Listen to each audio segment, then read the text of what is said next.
Welcome back everyone to another ESO build video. Today is going to be the update to the Flawless build. And we put ish in the title because there's some variations to this. But this is the Magicka Nightblade from the last update, which was incredibly strong, building for crit. And now that building for crit is more important, this build is actually much more relevant than it was before. In fact, lots of people have even duplicated it and have been using it themselves.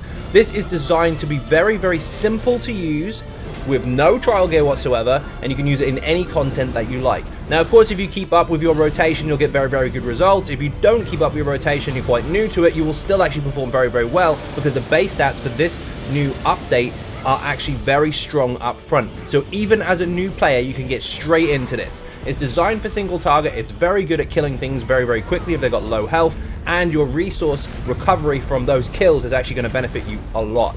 It's a very strong build, very simple to use in comparison to most Nightblades, with a very straightforward rotation. If you want to see more of this, stay tuned, it's all coming up.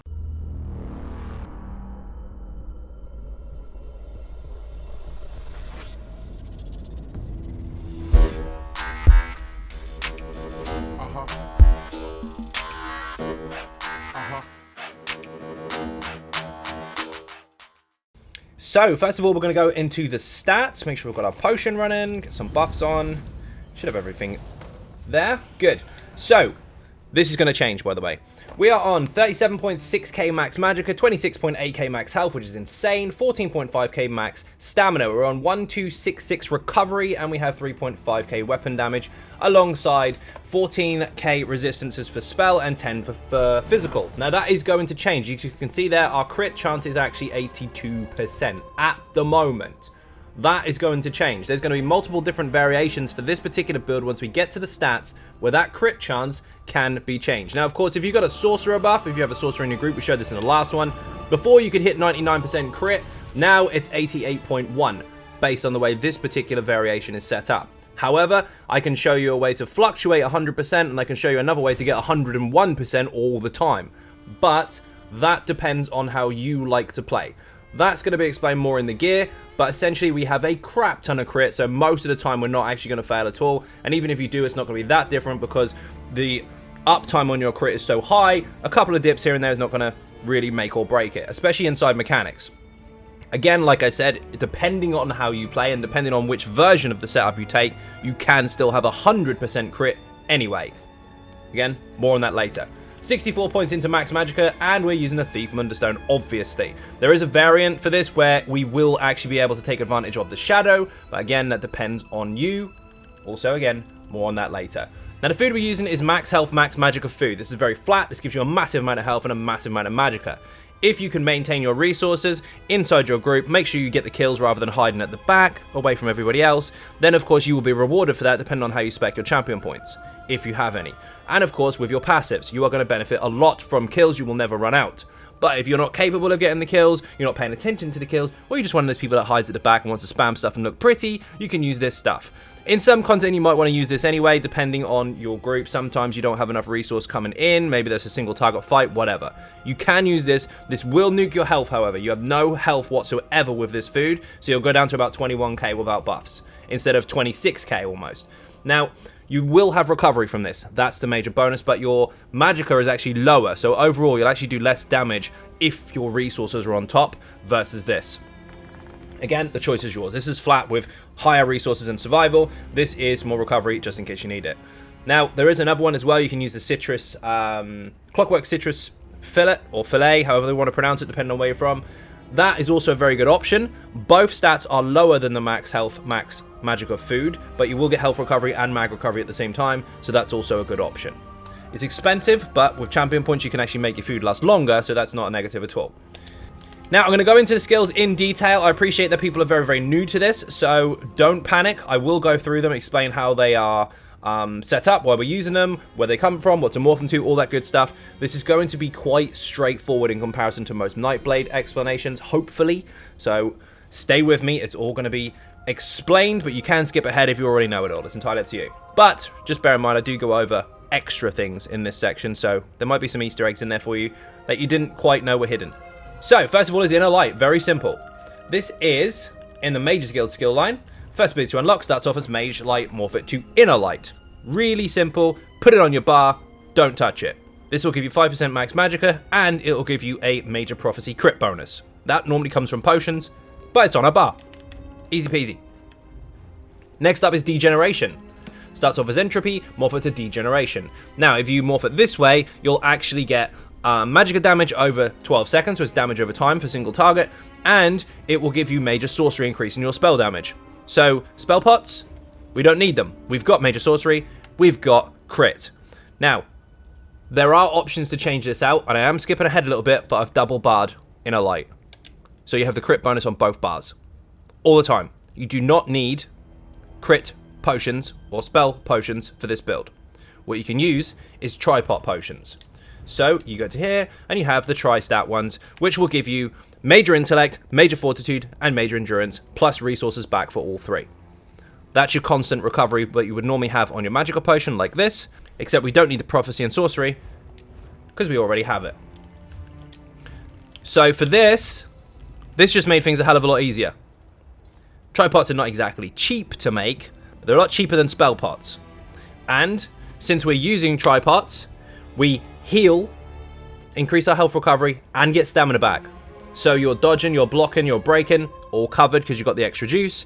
Your survival covered because you've got the extra push.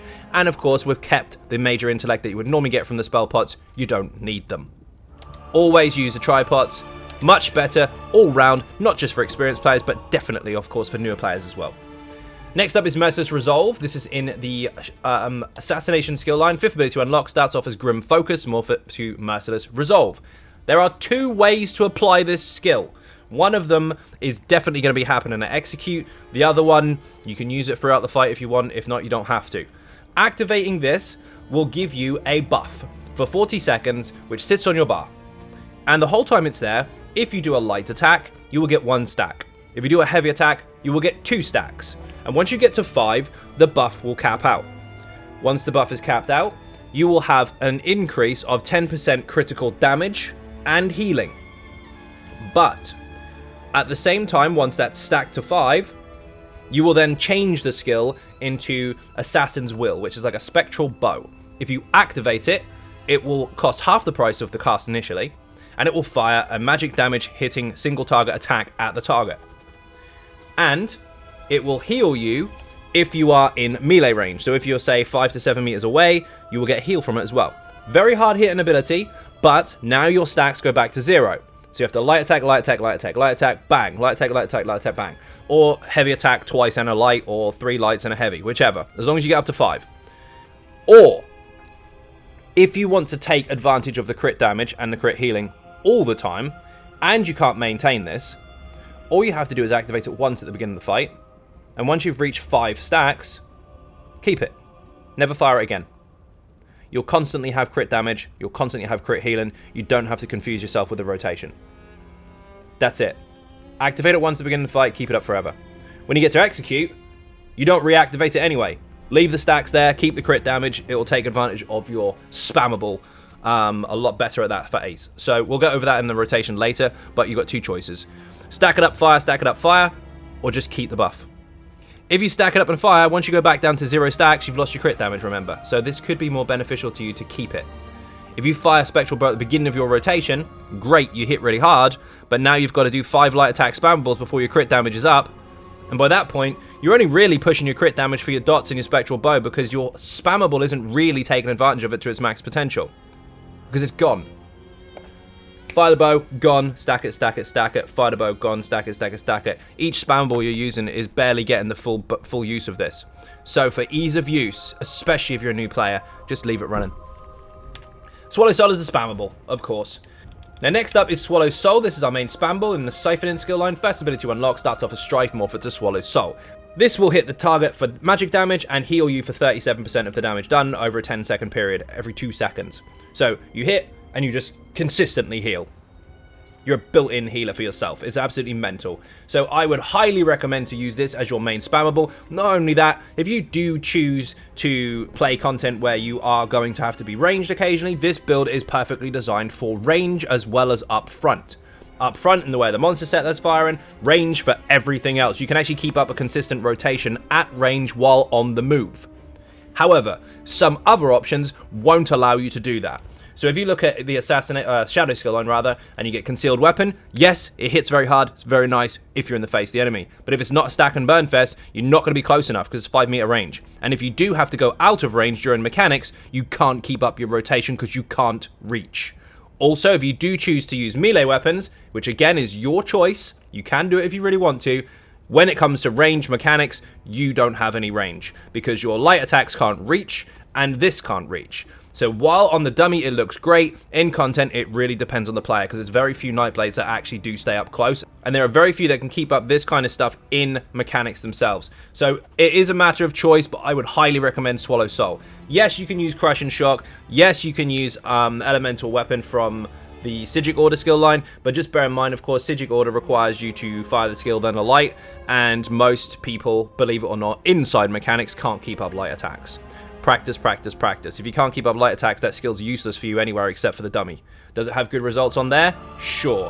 Have I seen people mostly get very good at it in content? Not really. Swallow Soul tends to be much more accurate, and it feels much more fluent when you're actually in your rotations in the fight as well, especially when you're running around. Also, one more thing, there are passives that are very important to this that will benefit you for this particular setup. So, again, Swallow Soul I would highly recommend on the front. Again, it's your choice. If you want to change stuff, go nuts.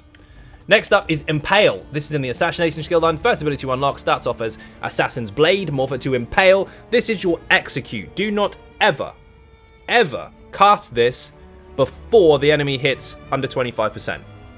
If the enemy isn't 25% or lower, well, technically under 25%, you will fail its bonus. This is your execute. This is how you kill stuff quickly once it's nearly dead.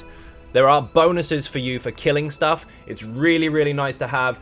Do not mess this up. If you sit there spamming this at 27%, you're doing it wrong. If you sit there spamming this at 100%, you need to reread the skill. You use this spammable all the time.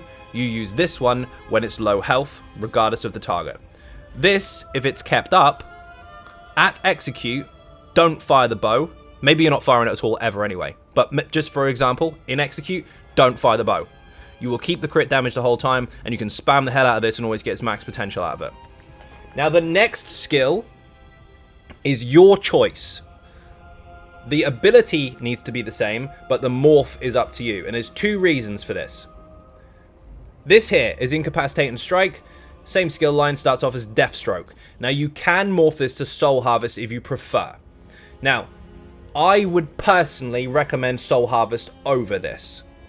But if you are struggling with your resources, this is why you want Incapacitate and Strike. This is your I can't sustain version. Now, if you activate this on the target, you'll do disease damage, and to that target only, you'll do 20% more damage for 6 seconds. It's extremely cheap, very nice to use, and boosts everything we're doing, especially during execute when we're spamming this. But if you take the other morph, it will do magic damage, which is slightly more beneficial to us because of the way we're spec'd, although not that different.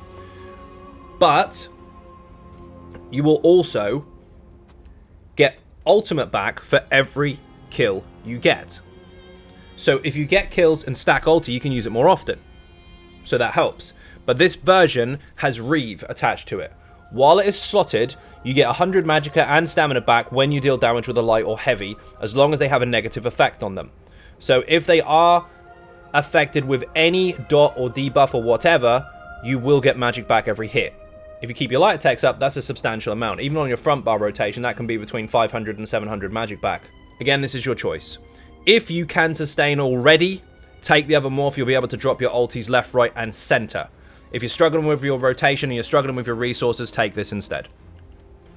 I'll put both of those on the website. If you hover over any of the skills on the website, by the way, it literally tells you what they do just in case you're unsure. Now, in the back bar, we've already said Inner Light is double barred. We've got crit on both bars. We've got Magicka on both bars. Excellent. And next up is Unstable Wall of Fire. Destruction Staff skill line. Second ability to unlock starts off as Wall of Elements, morph it to Unstable Wall of Elements. This goes down on the ground, does damage every 1 second to enemies inside of it, and then at the end it explodes. Now, the end is when it runs out or when you recast it. So in AoE situations, you can actually spam it and get loads of explosions going off. Now, the difference to the damage type depends on the staff you're using. We're actually using a flame staff, of course, which means if enemies are caught inside of it and they are afflicted by a burning status effect, you'll do 20% more damage for the skill. But if they're not, then it should be the same base damage as every other version of it. Now, next up is a swap out. This depends on your recovery. It depends on how good you are at keeping up your resources. But essentially, I mean, it's a heal as well, so you might want to take this regardless. Starts off as siphoning strikes, morph it to siphoning attacks.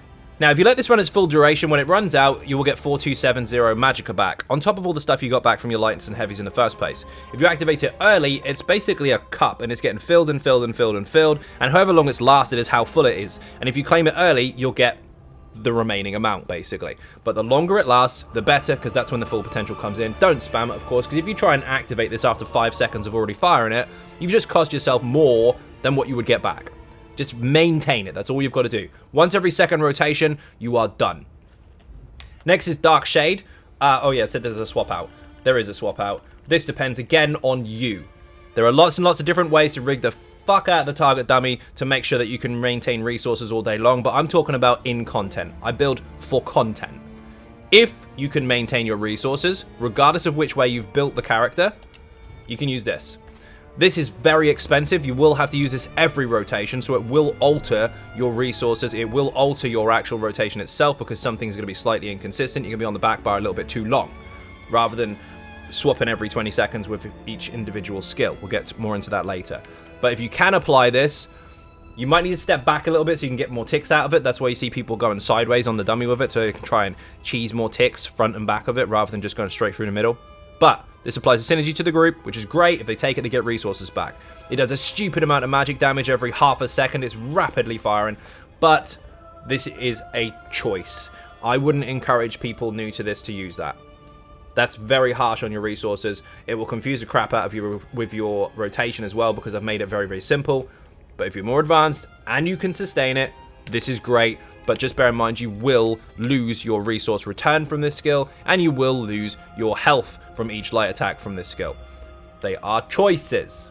I can't make that any clearer. I would recommend staying with this, though. Makes things much more simple. Now, Dark Shade is next. This was a choice on the previous one. You can actually swap this for the bubbles if you prefer, but again, this is a very long durated skill, and so is this. So we alternate per rotation with these. Anything that's 10 seconds literally gets messy, because we're using a 20 second and a 10 second, if you would be once every second for one and every rotation for the other, which means every second rotation you'll be on the back bar for an extra cast. Deliberately try not to do that, so stick with the Dark Shade if you can.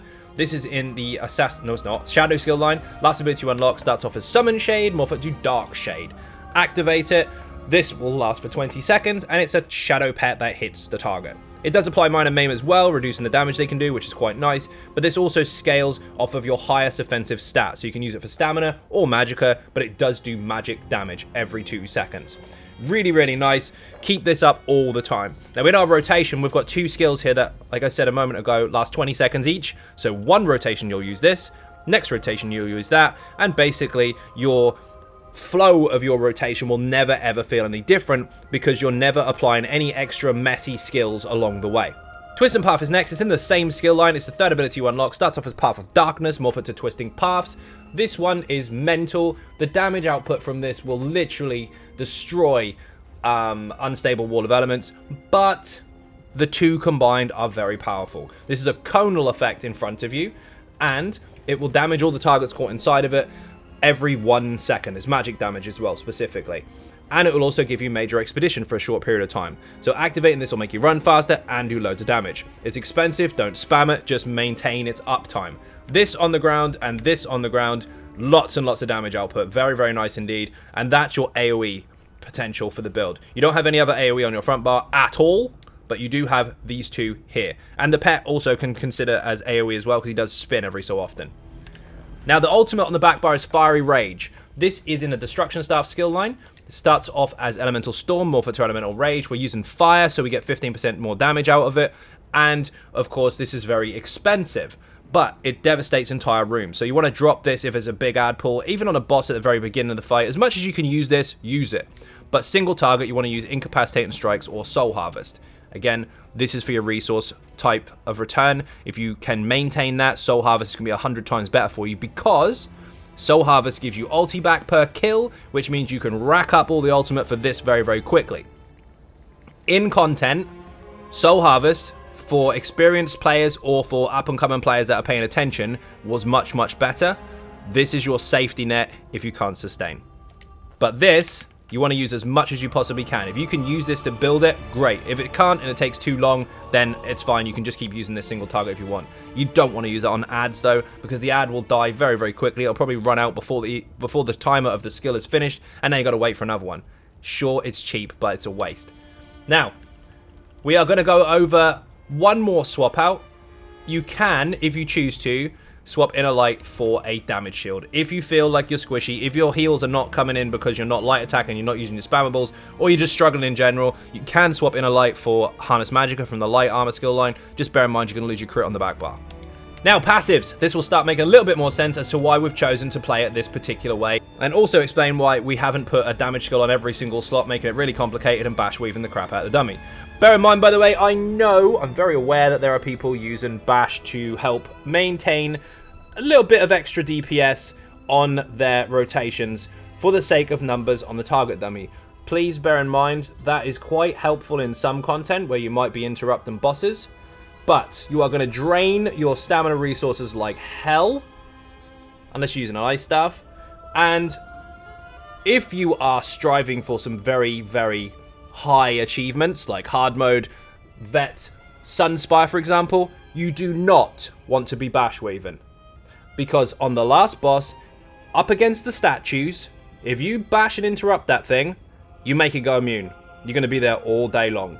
You're supposed to try and see how long you can stay without interrupting that particular target to damage it and get it killed over a short period of time if you can. Or you can make it a longer period of time by, oh my god, we're taking too much damage, just quickly bash it. It's a counter to the bash mechanic. It's there to let you control how much damage you take. If you're constantly bashing, you're never going to be able to hit that target because he's constantly going to be immune. You're not going to pass it. So, understand how basic mechanics work when you can and can't apply them. Because if you try and do the same thing as you do on the dummy in every ounce of content, sometimes you're going to come up worse off. So if you are doing that, by all means, that's entirely up to you. But that particular boss, you're going to fuck it up. Just so you know. Passives. This will increase your physical and spell penetration against enemies while flanking. So if you're behind an enemy, you have very, very high penetration. You go straight through loads of it. But if you're in front of them, you won't. Say behind or flanking. So from the side, if you like. If you're against a dragon, you don't have this because you don't hit a dragon from behind. Bear that in mind. You might have to plug that. Depends on what your group's bringing, obviously. When an enemy dies within 2 seconds of being damaged by you, you restore 1000 magicka and stamina. So if you did hit something that just died, you got resources back. Remember, our light attacks and heavy attacks give us resources back, and they do here as well on the front bar if you choose this morph. This will increase your weapon and spell crit rating by 438 for each assassin ability on your bar. We actually have 3. One here, and the ultimate. On the back bar, we actually only have none. So be careful not to stand your back bar too often. Increases your crit damage done by 10% when an assassin ability is slotted. Granted, we don't have that on the back bar, but we are on the front bar the majority of the time. Also, dealing crit damage grants you minor savagery, increasing crit rating for your group. With it, that's called hemorrhage, actually, because that's now a status effect from Blade. Anyway, Shadow is important as well. This increases your recovery for all 3 stats. This will allow you a resistance bonus. So if you're not already getting a resistance bonus from your group, which you probably should be, if you use an ability from this skill line, you'll actually get 5, 9, 4, 8 resistances to spell and physical. And this, of course, does enhance the more heavy armor pieces you have. We actually have 2 at the moment. There is a setup where you don't have any, but we've got a 9-second duration. So basically, casting Twist and Paths is enough to keep that up pretty much all the time. And even if that's not enough, we are using Dark Shade as well. So all you have to do is make sure that you cast one skill every 10 to 9 seconds, and you shouldn't have too much of a gap, if any gap at all. Depending on your group, though, because they might have it with them. Increase your max health by 3% for each shadow ability slotted. Front bar, we've got none. Back bar, we've got 2. Our shadow abilities are actually on the back bar. So if you do want to go into kind of protect mode and you want to survive through a block or something like that, if you swap to the back bar, you've got more health. This increases the duration of your non-invisible based shadow ability. That was really hard to say quickly. That means this and this has a longer duration. That's a 12-second damage over time, not 10 like Wall of Elements. And this is a 20-second, and it's not 18. So that's helpful. Siphoning is really important, and this also solidifies certain choices on our bars. Passives are important. After drinking a potion, you gain 20 ultimate. That's stupidly fast, especially if you do pick the Soul Harvest version of this ultimate. Killing gets you ultimate. Taking a potion gets you ultimate. You're not going to run out anytime soon. You're going to be spamming this, or you're going to be able to spam this. Again, if you choose this morph, you won't have the extra. This increases your max Magicka by 8% for a Siphon ability being on your bar. So why did we choose this as a spammable? Not just because it does damage and heals us all at the same time and can go range and melee. 8% increase max Magicka for being there, alongside the 5% for this being there. They're both stacked together, and on the back bar, Inner Light is here for the 5%, Siphon of Strikes is there. So, if you take this off, you lose 8%, you take this off, you lose 8%. Increases your healing done by 3% for each Siphon ability slotted. Same applies, back bar, both bars, in fact, back and front, we have 3% increase healing because of the skill being there. And when casting a Siphon ability in combat, you generate 2 ultimate. We are going to be spamming it. Every 4 seconds, we're going to get 2 ultimate back. Guaranteed. During bar swaps, you might miss a couple seconds, but for the most part, you're going to be getting this all the time. And that means that you can also maintain a higher uptime on stuff like this. Or even just a quick one at the front. Your choice. Destruction Staff, get every single one of these. This will increase the damage of your heavy attacks from an Inferno Staff, a fully charged single target heavy attack. You might need to do that occasionally, that'll help, especially if you crit it. This increases your penetration for your Destruction Staff abilities, so your light attack, your heavy attack, and your Wall of Elements. This will increase your chance to apply status effects. Status effects are obviously chance-based. There is a tutorial in the game where you go to Help Tutorials Status Effects, which explains what each different type does. This, if you are holding a Destro Staff, not if you're on a sword and board or a dual wield or anything like that. If you're holding it, this has a higher chance to apply it. So bear in mind, if you do end up going dual wield for any reason, this bonus does not apply while you are on that bar. So if you are the one that's bringing the status effects with you, you're not building for it very well if you're on that bar. We are double Destro, we have this all the time. So our Glyph is going to fire a lot, our burning from our Wall of Elements is going to fire a lot, and one more thing that I haven't even mentioned yet, we're doing magic damage here, we're doing magic damage here, we're doing magic damage here, and here. We have lots and lots and lots of magic damage. Magic damage now has its own status effect, which can apply minor magic steal. So all you have to do is keep up your rotation, and you can actually apply that magic steal to give you resources back and your group. You might already have it in your group anyway, but it's a nice bonus nonetheless, especially if it isn't actually applying right now to said targets. Nice bonus. Remember, if you have a different weapon on, you lose this passive. You will still have status chance, but you won't have the 100% increase. If you have an Inferno Staff equipped, your single target abilities do more damage. If you have melee weapons, they don't. You could have higher crit chance, you could have higher crit damage, you could have higher flat weapon and spell damage, but you won't get an increase to your direct abilities. This is unique to the Flame Staff. Lightning is AoE, that's actually a very good choice, even on your front bar while you're using this as a spammable. In testing, it was actually quite nice, especially for newer players, because the heavy attacks are easier, the heavy attacks are damage over time, and the heavy attacks are area of effect. This is area of effect, and so is this, so they're actually boosted by this passive by a further 8%. So that's actually a good option as well if you're not too good with your spammables. But for the purpose of the build, we are actually using double flame. So all of our direct, our light attacks, our heavy attacks, and our spammables, and our execute, even our degeneration, they're all increased by this passive. When you kill an enemy with a Destruction Staff ability, light, heavy, or Wall of Elements, even if the explosion from Wall of Elements goes off, you actually get back 1800 Magicka, and this can happen once every 10 seconds. So you've got Resource Return here. You've also got it in your Nightblade skill lines for your passives for getting kills. You've also got it here if you really need it. Remember, this morph is a choice. And you've also got it here. You've got so much resources returned. You shouldn't be struggling, especially if you're getting kills. Now, we're using 5 pieces of light. You can use anything that you want. We are going to show you a 7-piece light variant, but the choice is yours. For the moment, we're using 5 light, 2 heavy. You want all of these because they benefit you no matter what. There are penalties, of course, so you do have to be aware of these, but just bear in mind we are countering some of that with the heavies anyway, and vice versa. But you want this to reduce the effectiveness of snares and reduce the cost of sprint. You want this to increase your magic recovery and reduction to cost. You want this to increase your spell resistance per piece, and you also want extra crit and extra spell penetration, which is mental. Now, if you had 7 pieces, this would actually go to around 7k pen, and this would go up a lot more as far as your crit is concerned, which will push you over 91%. But, again, those are options.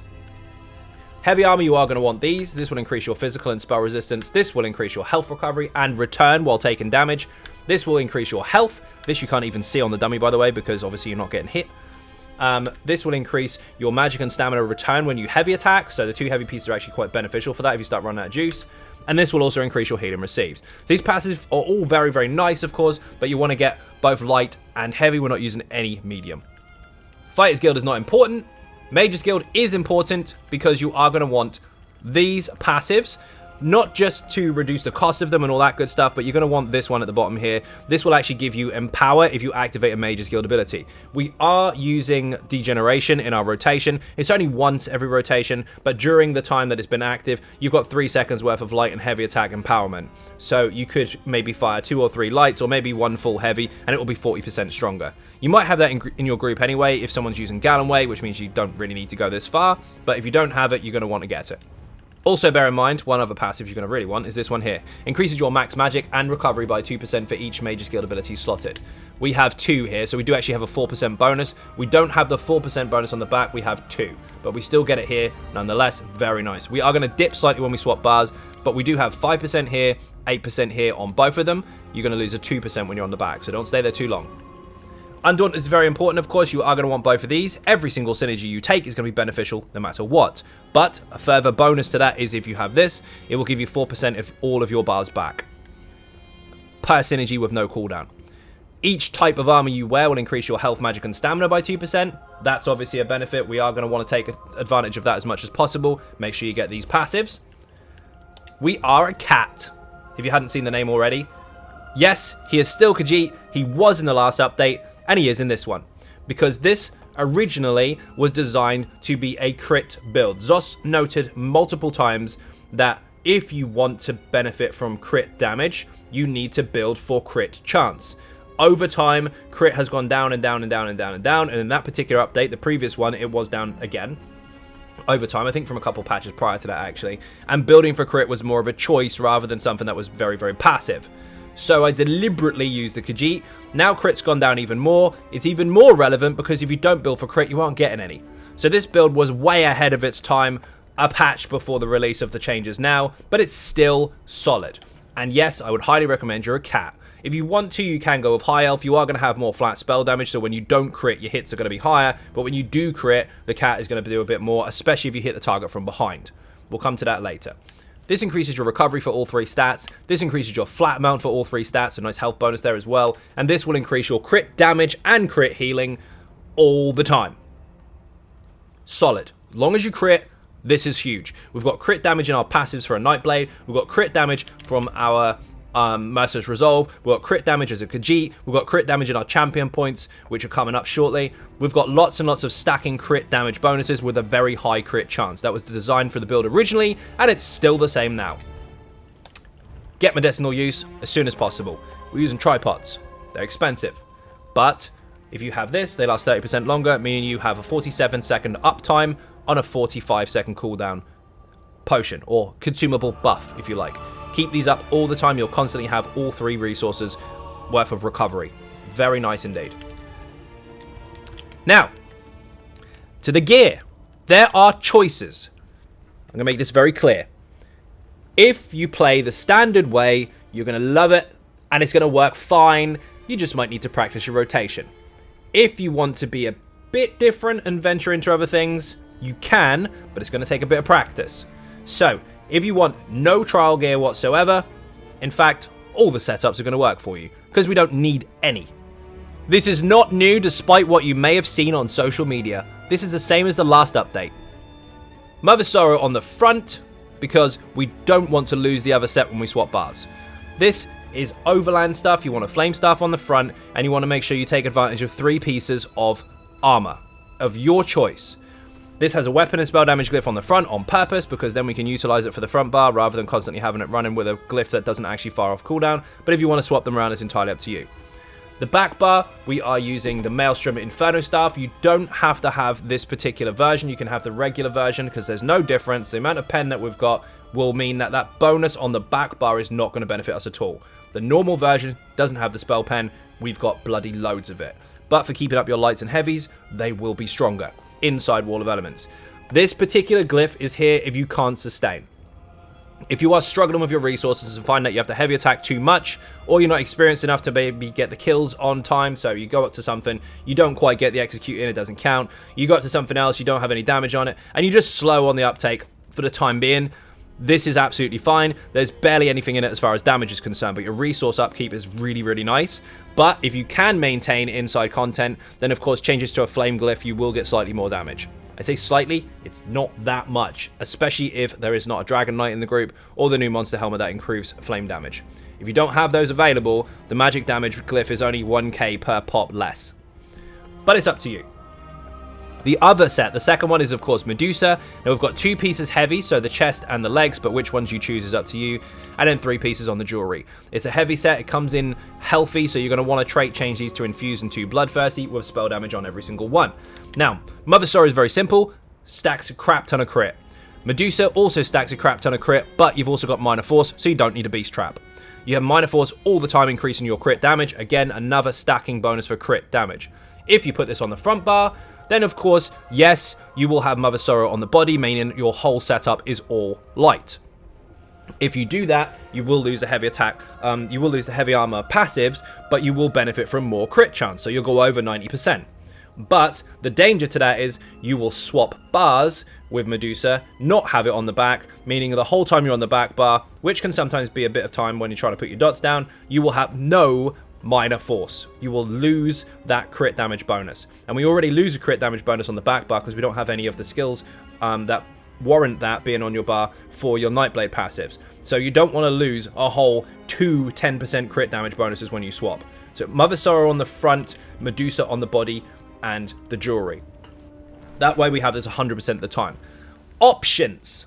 If you choose to, you can put Medusa on the body still, but you can swap the Mother Sorrow stuff for something else. And this will give you a 100% crit chance during periods of time on your front bar. Now, the way this is set up, the way the rotation is designed, I can guarantee you that one rotation you'll have your standard character crit, the next rotation you will have 100% crit. And this is very, very consistent. 100% controlled. That is mechanical acuity. You want precise mechanical acuity, which is crafted on your front bar weapon, so you can control it on the front indefinitely, and then 3 pieces of armor. This will give you Magicka and stamina, weapon damage and spell damage, but when you deal direct damage, which we're doing, you will actually glow all shiny and blue, and you will have a 100% crit chance for 5 seconds. That's more than enough time to get out your spam balls on the front bar. This in testing was actually almost the same. You could get very, very close results, but because of the downtime of the crit, because of the alteration and the big jump and then the drop again, you could sometimes feel like you were doing maybe 1 or 2k less. However, because of its instant 100% crit when you're doing direct, if you put your dots down on the back bar, switch to the front and start spamming, you have an insane amount of burst damage. So if it's a very short fight, Acuity will kick the crap out of stuff. If it's a long durated fight or just everyday use, Mother Sorrow is obviously very, very nice and consistent. The choice is yours, however, but just bear in mind, again, this you have to farm or buy. This you could just make. So if you want to get into the thick of it right away, very nice indeed. And as you can see here, the difference is 82% crit without any buffs on from the dummy or the group or anything like that, but 72% without. 72% crit chance standard is a lot. 72 to 100, 72 to 100 rather than consistently staying at 82-ish. I mean, again, this is going to go up because that will be higher. So if you put the crit bonus on here, Acuity would actually give us 78. So 88, 78, there's only 10% in it. Very nice, your choice either way. Now, what you can also do, if you choose to, is you can go with Mother Sorrow daggers or Acuity daggers. I would not go Medusa because you will swap bars and lose your crit damage bonus. But Mother Sorrow daggers, both in precise, really, really good because that will actually give you more crit chance than a flame staff. That will actually give you, so if we put this on here, that will actually give you 95. The reason it gives you 95 is because obviously we've got the bonus there, but this will give you the precise bonus from the weapons and the chance bonus from the actual weapon type itself. Daggers give you a crit bonus. 2 of them stacked is insane. Again, it's about consistency and about style of play. You are going to lose your 8% increase to direct damage. You are going to lose your magical light attacks. You are going to lose your fire damage light attack, which will be affected in content, of course. You are going to lose the ability to fire a stronger glyph, because now you're split into 2 glyphs, and you are, of course, going to lose your range. So the negatives, plus an extra 7% crit, is the scaling kind of balance there. That's what you gain or lose. The choice is yours, but which one do you favor? Also bear in mind, of course, if you are using these, your light attacks will still be buffed by your Maelstrom weapon, but they're physical, so they won't be as strong as your magic stuff. Yes, you can scale your stats on builds to make them both roughly the same, but this one isn't quite spec'd that way. It's not far off, so it's pretty good, but the choice is yours. Again, to keep things simple, Mother Sorrow on the front, Medusa on the body and jewelry, or Acuity on the front, Medusa on the body and jewelry. The choice of weapons is yours. If you have Medusa on the front and Mother Sorrow on the body, with daggers, you will get over 100% crit. Just over. But do you really need it? It's up to you. More crit, by the way. Zan. Very simple.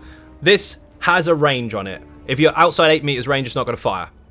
If you find yourself outside 8 meters range all the time, and you can't keep this up because you have to keep moving, and you're playing ranged heavily, first of all, your daggers are useless, so the dummy might have looked nice, but content's no good to you. Secondly, swap this out, put Jeff on instead. You won't get the crit bonus, but you will get a Flame and Daedra from Hell, and he's very, very strong. So, keeping it simple. Mother Sorrow or Acuity with Zan. If you have to go range more, swap it to Jeff. If you want to just, for argument's sake, have loads and loads and loads of crit consistently, then of course you can go to Medusa Dagger and Mother Sorrow on the body with Zan and stay up close, but usually it's cutting off your nose to spite your face, because in some content you won't be able to do it. Again, choice is yours. Now champion points. These are a lot simpler than they look on the surface. I haven't even put all of them in, because there's no bloody need. Now, what you need to do is consider that champion points are inevitable. The passives, you're going to be able to buy them all once you have enough champion points to do so. The slottables is what makes or breaks your build. That's the only thing. Everything else is very basic. The difference is, where are you at the moment as far as your champion points are concerned? And which path do you have to take in order to unlock the slottables nice and early? The rest is going to happen anyway. Now, on my website, I will obviously explain all the different jumps from 160, 420, 810, 1350, and all that good stuff to show you which path you should take along the way. But, essentially, you want to do this. So the blue tree, you're going to want to have your basic damage stuff. You're going to want this tree to unlock these. So 10 points in here is enough to do that. 10 points in the crit tree is enough to unlock these. And that's it. 10 points here in precision, 10 points here into piercing, and that will give you deadly aim and thaumaturge, and backstabber and fighting finesse. Now, if you can't stand behind the target, you want to swap backstabber for biting aura to increase your area of effect damage that you're doing, rather than your back behind or flanking crit damage, because obviously some fights don't allow that, but the rest of the time you want to use these. Essentially, to get to here, you're going to need 200 points to get these fully maxed, but you can have them at lower levels. You can put 10 or 20 or 30 points in at a time, and you'll need 10 here and 10 here. Basically, to unlock your 4 slottables fully and fully max them out and have your basic skills to get there, you only actually need 660 champion points. Obviously, much, much lower than that. You can put little pieces in at a time, but that's what you're aiming for. You want to get these 4 slottables as soon as possible. 10 here and 10 here is the way to do that. The rest are inevitable. This max magic bonus, stamina bonus, resistance bonuses, they're all passives. You will get them over time. The main goal is to get those 4 slottables unlocked. 10 points here, 10 points here. Anyone can do that. And then start speccing into them as soon as you can.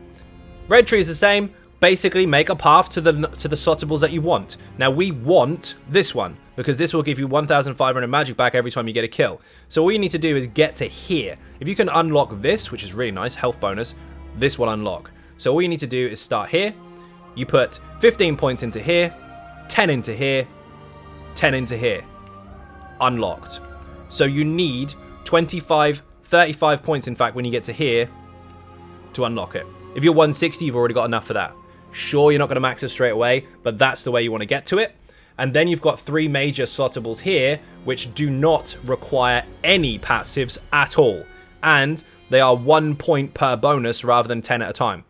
You want extra health, extra armor, and extra recovery.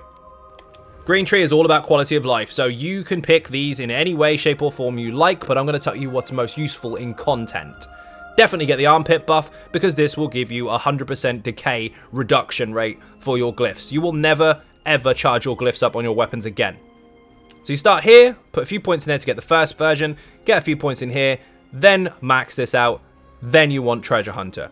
Treasure Hunter is your main slottable alongside Rationer, which will increase the time of your food. This will allow you to basically not consume a potion, so that's good for your consumable resources, and this will increase your movement speed while out of combat, so you can run from one place to another very, very quickly. Again, these are all 100% quality of life, but these are the most useful in content if you are trying to consider which ones to take with you in dungeons and trials and such. All of that will be on the website. I'll even show you the path of which way to take to get those things nice and early. Now, rotation. This is going to be very, very simple. So, remember I said about Merciless Resolve? You need to activate it. It lasts 40 seconds, and then, of course, you have all that time to get in these light attacks. You can see here, once I've got 5 light attacks, I then have the bow, and I can fire it. Or do I want to do that? Maybe I just want to stack them up and not fire it and keep the crit damage bonus. Now, just bear in mind, of course, if this skill runs out, you will still maintain that crit damage bonus because you've actually stacked up your 5 lights or heavies. If you have permanent buffs shown in your options, you'll be able to see the 5 stacks underneath. You don't need add-ons or anything, and for console, you're welcome. But look very carefully at the bottom there. You can see the fist, which is basically minor force. That's with us 100% of the time. And next to it, you can see the same image of Merciless Resolve, but with 5 stacks in it. I have that crit damage with me all the time. I now currently have 2 bonuses for crit damage. So, do you want to light spam your main spammable all the time and constantly have the crit damage? Or do you want to take advantage of removing it for the sake of 1 proc and then restarting it again? Make that choice yourself first before you decide to start getting handy with the rotation, because otherwise it's going to confuse you. But that's the simpler version of it anyway. Keep it running all the time, you're safe. Now, you want to keep it running all the time at execute. When the enemy's below 25%, don't fire that bow, keep that bonus and keep spamming your killer's blade. Impale, in fact. The morph is different. Now, let's get to the basics. You don't need Beast Trap because it's not there. When you start the fight, you want to activate your strikes. You also want to activate your Merciless Resolve. There's your 2 major buffs. You also want to activate your pet if you feel like it, because as long as you don't have a target aggroed, he won't attack anything. Won't attack shit. You want to put down Twisting Paths, Light Attack, Wall of Elements, Swap Bars. That's your start. You've already got your buffs running, so you don't need to recast these or anything now. It's just dot, light, dot, swap. Piece of piss. Now, you want to light attack and then swallow soul. 5 times. 1, 2, 3, 4, 5. Nice and easy. However, if you are choosing to use your Spectral Bow proc, you want to do it slightly differently. When you get to this bar, you want to light attack Spectral Bow, light attack soul, swallow soul 4 times. The reason for that is to keep up consistency with the proc itself. You will be swapping the bar when it's ready, but when you come back, you can fire it again. You could fire it twice on the front bar, but your back bar dots are going to fall off. It's going to get really confusing, and then you're just going to be sitting there for the sake of the dummy trying to keep up eyes on your buff timers, and when it comes to actual content, you're not going to be able to maintain it. This is designed to be very simple. Now, after you've done your spammables, like degeneration swap bars, start again. So remember, if you already have your bow ready, you can, of course, use that at the beginning. So, 1 dot, 2 dot, bow, 4 spammables. 2, 3, 4. Light, degeneration, swap bars. Or the simpler version, dot, dot, swap.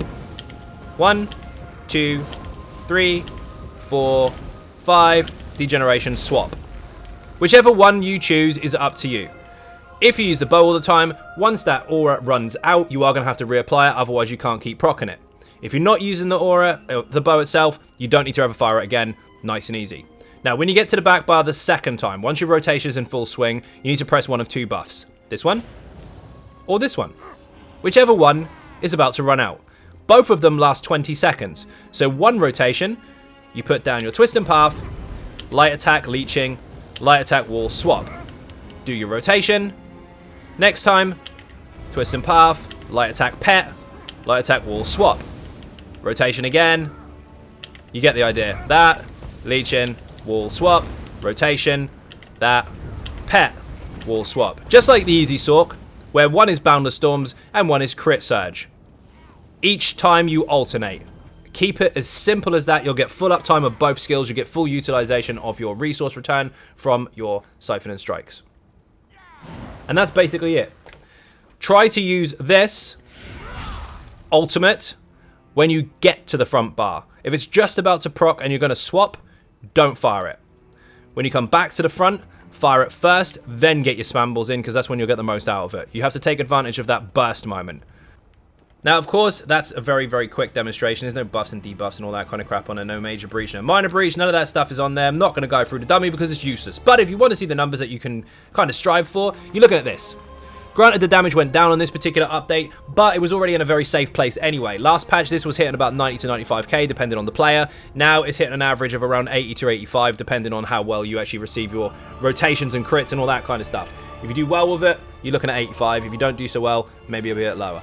But obviously, just remember, if you're not fully 100% crit all the time, it will fluctuate. And if you're using 2 daggers, you'll have 100% crit, but you'll lose a lot of flat damage bonuses. If you don't have 2 daggers, you won't have 100% crit, except for if Acuity's proccing, but you will benefit from the increased passive damage from your direct. So it's all swings and roundabouts. As far as damage numbers are concerned, they're literally exactly the bloody same. Yes, of course, you can rig the crap out of that and make the dummy look much, much shinier, but in content, this works how it is. So, now it's time for fashion. So, we are actually using the same motif for the whole outfit except for the weapons. We're using Greymore helmet, chest, shoulders, hands, belt, feet, legs, the lot. The belt is light, by the way. Everything else is heavy. Nice and simple. Awesome looking motif. Very, very cool. The staff is, of course, Ebon Shadow, because why not? And the back bar staff is Abner Funds, because we want something in there that looks a little bit Khajiit, so we've got the half moon there, which is mega. The colors we're using are a little different. We're actually using... Where's it gone? I think it's this one. No. This one here. Master Motif Brown, I think? Yes, it is. We're using that and Void Pitch. So Void Pitch is the black we're using, and Master Motif Brown is the other. And basically, it's just brown on the first one and black on everything else. Very, very simple, but use what you like. It's on the website anyway, so enjoy. So, hopefully that helped. Hopefully that wasn't too boring. Hopefully you now have a better understanding of how to approach this particular build. It is pretty much the same as it was last update, except we lost a tiny amount of damage. But up front, if you're a newer or lesser experienced player, your stats are so much higher now that even with no champion points, you can still crack 50, 60k with this, no trouble whatsoever. That's with no champion points. So once again, thank you all very, very much for watching. I hugely appreciate the support. If you are not subscribing already, please do hit that button. It is free. Furthermore, if you want to help support outside the channel, there are some links in the info section for Patreon, Twitter, Facebook, the website XynodeGaming.com. Instagram's on there somewhere as well. If not, you can Google Xynode and you'll find some other stuff too. Don't forget, the merch website is way up there, running very, very well. Lots and lots of stuff on there. Key rings, hoodies, t-shirts, blankets, the lot. There's everything. Even a cool water bottle now. Once again, thank you very much for watching, and I'll see you in the next video. Bye-bye.